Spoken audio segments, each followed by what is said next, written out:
சிவா, சிந்து அதுக்கப்புறம் நம்ம அன்னபூர்ணி 3 பேருமே வந்து ஸ்டேஷனுக்கு வராங்க. இங்க வந்து இவ தான் காரணம் எல்லாத்துக்கும். என்ன கூட்டு வந்து எங்க நிக்க வச்சுட்டா பாருங்க அண்ணி அப்படின்னு சொல்லிட்டு அவங்க சொல்லிட்டுருக்காங்க. மகா கண்டிப்பா இந்த வேலைய சிந்துவுக்கு வந்து பண்ணிக்க சான்ஸே கிடையாது. ஏன்னா சிந்து எங்க கூட தானே இருந்தா அப்படின்னு சொல்லிட்டு சிவாவும் வந்து சொல்லிட்டுருக்காரு. அன்னபூர்ணியும் சிந்து பண்ண முடியாது. பண்றதுக்கு வந்து வாய்ப்பு இல்ல அப்படின்ற மாரி சொல்லிட்டுருக்காங்க. இத கேட்டுட்டு வந்து இங்க பாருங்க சிந்து தான் இவங்க கம்ப்ளைண்ட் பண்ணியிருக்காங்க. அவங்க மருமக சிந்து தானே. ஏங்க அந்த மருமக நான் தாங்க. நான் எந்த கம்ப்ளைண்ட்டும் குடுக்கல எங்க அத்தை மேல. எதுக்காக தேவையில்லாம அவங்கள அரெஸ்ட் பண்ணி வச்சிருக்கீங்க அப்படி சொல்லிட்டு சிந்து சொல்றாங்க. இங்க பாரும்மா கம்ப்ளைண்ட் குடுத்துட்டு இப்ப இல்லன்னு சொல்றியா நீ? அப்படி சொல்லிட்டு கேட்குறாங்க. அத கேட்டு எல்லாம் அதிர்ச்சி அடையறாங்க. நீங்க என்ன சொல்றீங்க? நான் எந்த கம்ப்ளைண்ட்டும் குடுக்கலங்க அப்படின்றாங்க. நீ தான் ஆன்லைன் மூலமா கம்ப்ளைண்ட் குடுத்து ரெஜிஸ்டர் பண்ணியிருக்க. அதுதான் நாங்க அவங்கள அரெஸ்ட் பண்ணோம். இதுதான் உண்மை அப்படின்ற மாரி சொல்றாங்க. அத கேட்டு சிந்து வந்து இல்ல நான் எதுவுமே பண்ணல. எனக்கு இதெல்லாம் தெரியாதுன்னு சொல்லிட்டு எவ்வளோ சொல்லி பார்க்குறாங்க. ஆனா அவங்க வந்து நேர்ல வந்திருக்கீங்கல்ல, இப்ப இந்த கம்ப்ளைண்ட்ட வாபஸ் வாங்குனா வாங்கிக்கங்க. ஆனா நீ தான் கம்ப்ளைண்ட் குடுத்த அப்படின்ற மாரி சொல்லிடுறாங்க. அத கேட்டு பார்த்தீங்களா எப்படி பண்ணியிருக்கான்னு சொல்லிட்டு கம்ப்ளைண்ட் குடுத்துட்டு இப்ப வந்து இல்லன்னு சொல்றா. எவ்வளோ பொய் சொல்றா பாருங்க அப்படின்னு சொல்லிட்டு பேசிட்டு இருக்காங்க மகா. இத கேட்டுட்டு ஒண்ணும் புரியாம அன்னபூர்ணி யோசிக்கிறாங்க. அதே மாரி சிவாவும் யோசிக்கிறாரு. சிவா கிட்ட வந்து சிந்து சொல்றாங்க, நான் இந்த தப்ப பண்ணவே பண்ணல. தயவுசெய்து நான் சொல்றத கேளுங்க. இது நடந்தது எனக்கு தெரியாது டாக்டரே. எனக்கு இந்த ஆன்லைன்லாம் போய் எப்படி டாக்டர் கம்ப்ளைண்ட்லாம் குடுக்க முடியும்? நான் அந்த அளவு படிக்கல டாக்டர் அப்படின்னு சொல்றாங்க. அத கேட்டு சிவாவும் யோசிக்கிறாரு. இவ சொல்றதெல்லாம் நம்பாத. இவெல்லாம் படிக்கலனா கூட என்ன வேணாலும் கேலித்தனத்தெல்லாம் பண்ணா. உன்னை ஏமாத்தி கல்யாணம் பண்ணிக்கிறவன் தானே இவ.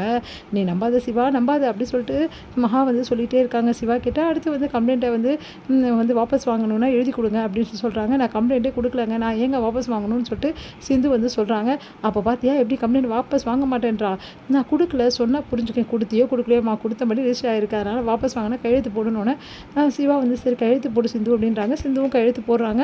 அடுத்து வந்து ஒண்ணுமே புரியாம சிந்து யோசிக்கிறாங்க. நான் கம்ப்ளைண்ட்டே குடுக்கல. ஏன் இப்படிலாம் பண்றாங்க? யார் இதெல்லாம் பண்றது? அப்படி சொல்லிட்டு யோசிச்சுட்டு இருக்காங்க. சிவாவும் யோசிச்சுட்டு இருக்காரு. அடுத்து வந்து இங்க சிவாக்கு வந்து ஒண்ணுமே புரியாம யோசிச்சுட்டே இருக்காங்க. என்ன நடந்திருக்கும்? எதுக்காக திடீர்னு இந்த மாதிரி நடந்ததுன்னு சொல்லிட்டு. ஆனா வந்து மகா வந்து சொல்றாங்க, இவ தான் எல்லாத்துக்கும் காரணம். சிவா இவள நம்பாத. இவ நல்லா உன்னை பார்த்தோன்னே நடிக்கிறா அப்படின்னு சொல்லிட்டு இருக்காங்க. இதெல்லாம் பார்த்து சிவா குழம்பி போறாரு. இந்த சூழ்நிலையில இங்க என்ன பண்றாங்க, சிந்து வந்து ஸ்னேகாவுக்கு வந்து ஃபோன் பண்றாங்க. என்ன சிந்து எப்படி இருக்க? ஸ்டேஷன் கைமா அலைஞ்ச பட்டிருக்கு. இந்த மாதிரி தான் உன் குடும்பத்தையே நான் இப்படி தான் பண்ணுவேன். அதே மாதிரி உன்னையும் நான் இப்படி தான் பண்ணுவேன். பார்த்தல என்னோட பவரை அப்படின்றாங்க. இதுக்கெல்லாம் காரணம் ஸ்னேகா தான் டாக்டர். அவ தான் எனக்கு ஃபோன் பண்ணி சொன்னா அப்படின்னு ஒன்று அதிர்ச்சி அடையார் சிவா. நீ என்ன சொல்ற? அவ நம்மளை நிம்மதியாக வாழ விட மாட்டாளாம். இந்த மாதிரி ஏதாவது ஒரு பிரச்சனை கிளப்பிட்டு தான் இருப்பாளாம் அப்படி சொல்றா அப்படின்னு உடனே யோசிக்கிறாரு.